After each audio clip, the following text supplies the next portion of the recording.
Today, it's a very exciting moment, the long-awaited handover of the laundry at Claridge's.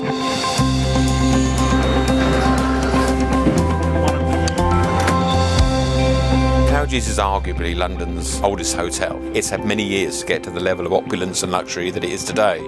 They wanted to expand the number of rooms from 209 to 293. It's going to be a facility available not just to Claridge's but also other hotels in the Mayfair group.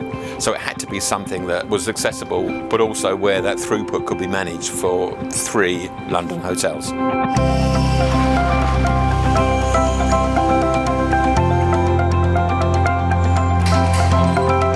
Massive project, and we actually had the machines craned down and then moved into position eventually when it came to the point of installation. I was asked what machines we wanted to put in, and I said, well, to be honest, I'd put in Miele machines because Miele, in my experience over the years, has been very good. They proved their worth.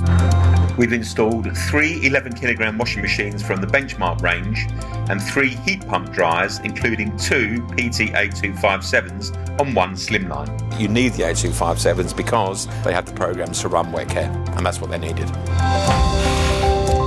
We pride ourselves on having the most reliable machines in the market.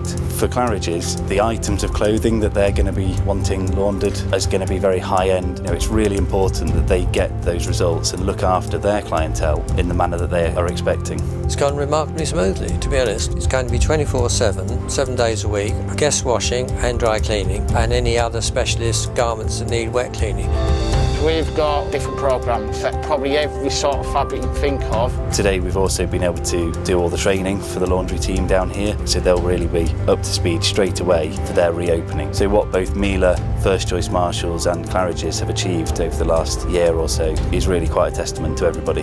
Our brand association with Miele is always something that we are proud of, and the partnership works extremely well. It benefits Miele, it benefits First Choice Marshalls, and it certainly benefits Claridge's. I think it's a credit to Marshalls, really. It's a world-renowned hotel, and I'm certain it'll be hugely successful.